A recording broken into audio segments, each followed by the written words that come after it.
श्री शिवाय नमस्ते ओम दोस्तों, आज की वीडियो में जानेंगे अष्टमी का व्रत कब है, क्या पूजा विधि है, क्या करना चाहिए क्या नहीं करना चाहिए, अष्टमी के दिन क्या क्या लाभ होते हैं अष्टमी का व्रत करने से, और मासिक दुर्गा अष्टमी की कथा। सभी चीज़ें इस वीडियो में बताऊंगी। वीडियो के लास्ट तक बने रहिएगा। अच्छी लगे तो लाइक सब्सक्राइब जरूर कर लीजिएगा। जो आगे वीडियो मिलते रहें कमेंट में जय माता दी जरूर लिखिएगा।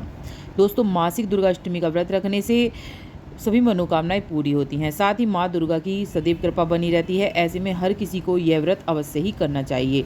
शुभ और मांगलिक कार्यों में काले वस्त्र नहीं पहने जाते हैं, इसलिए अष्टमी के व्रत जब करें आप उस दिन काले वस्त्र ना पहनें।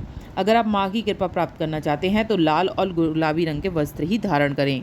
मासिक दुर्गा अष्टमी के दिन सुबह की पूजा करने के बाद साधक को दिन में सोना नहीं चाहिए।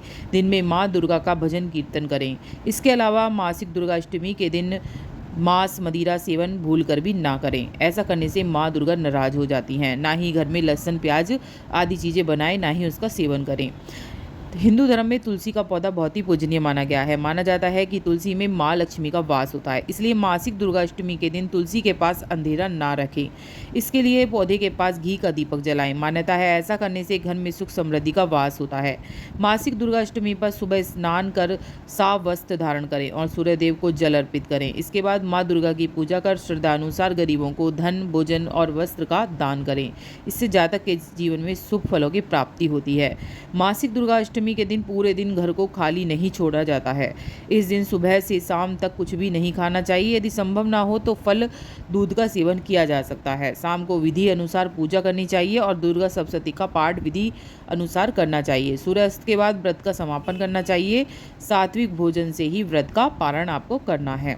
इस दिन बाल और नाखून बिल्कुल भी नहीं कटवाने चाहिए। सुहागन स्त्रियों को अष्टमी के दिन ऐसा कार्य ना करें। हो सके तो इस दिन मेहंदी जरूर लगाएं। 16 श्रृंगार कर माता की पूजा करनी चाहिए। इससे घर में सुख समृद्धि तो आती ही है, पति की लंबी उम्र का आशीर्वाद भी आपको मिलता है।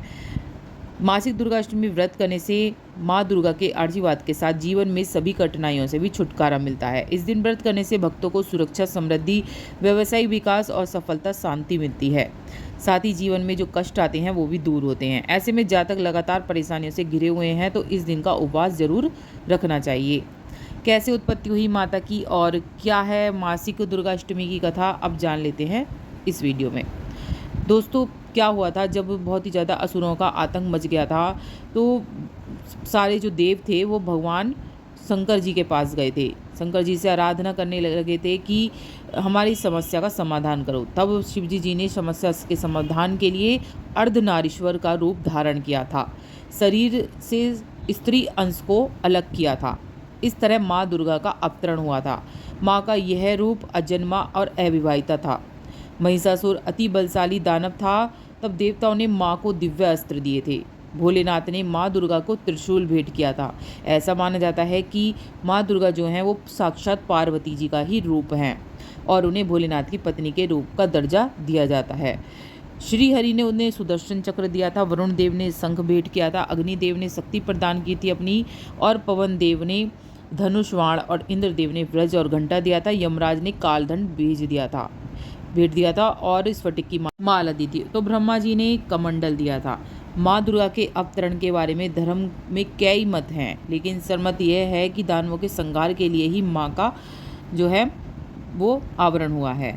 ऐसा था कि दानवों के मुखिया जो थे महिषासुर ने ब्रह्मा जी का तप करा था और वर प्राप्त कर लिया था कि उसका वध सिर्फ अजन्मी कुंवारी स्त्री के साथ होगा। तो महिषासुर ने यह इसलिए मांगा था कि ऐसा ब्रह्मा की बनाई सृष्टि में यह संभव नहीं है, लेकिन ब्रह्मा जी ने महिषासुर को यह वर दे दिया। अब वर से वह बहुत ज़्यादा जो था अत्याचार करना उन्होंने आरंभ कर दिया। तब सब भगवान शिव के पास गए और शिवजी जी से जैसे अनुमति मांगी तो देवी का अर्धनारीश्वर रूप से जन्म हुआ और उन्होंने उसको मार दिया था। यह है मासिक कालाष्टमी या अष्टमी की कथा। इसके अलावा जान लेते हैं मासिक अष्टमी कब कब पड़ रही है। दोस्तों, सभी अष्टमी बताऊंगी, मई, जून, जुलाई, अगस्त सबकी बताऊंगी। वीडियो में बने रहिए। सबसे पहले जान लेते हैं मई की। 30 मई को पड़ रही है अष्टमी। 11:44 से सुबह शुरू होगी और 9:38 पर ख़त्म होगी अगले दिन 31 तारीख को। शॉर्ट में जान लेते हैं अब जून में कब पड़ेगी। शुक्ल पक्ष की जो अष्टमी है 13 जून को पड़ेगी और वहीं कृष्ण पक्ष की जो अष्टमी है वो 28 जून को पड़ेगी। इसके अलावा शुक्ल पक्ष की जुलाई को जो अष्टमी है वो 13 जुलाई को पड़ेगी और इसके अलावा जब मतलब जो कृष्ण पक्ष की अष्टमी है वो 27 जुलाई को होगी। इसके अलावा अगस्त में जो अष्टमी है वो 12 अगस्त को पड़ेगी शुक्ल पक्ष की, और कृष्ण पक्ष की जो अगस्त में अष्टमी है वो पड़ेगी 26 अगस्त को। और कुछ और भी आपको जानकारी चाहिए, टाइमिंग चाहिए, तो आप ज़रूर पूछ लीजिएगा, कमेंट में मैं ज़रूर बताऊंगी। कोई सी भी आपको कोई भी परेशानी हो तो आप कमेंट बॉक्स में ज़रूर पूछिएगा, मैं आपका पूरा साथ दूंगी। और सितंबर में जो है शुक्ल पक्ष की अष्टमी 10 सितंबर को पड़ेगी। बस इतना ही। वीडियो पूरी लगे तो लाइक सब्सक्राइब जरूर कर लीजिएगा, जो आगे वीडियो मिलती रहे। और इसके अलावा जो भगवान जब माता की पूजा करते हैं तो भोलेनाथ की पूजा करने से आपको दुगना फल इसका मिलेगा। करके देखिएगा, बहुत ही अचूक उपाय है। भोलेनाथ की पूजा साथ में ज़रूर करिए, इससे आपको दुगना फल मिलने वाला है अष्टमी के व्रत का।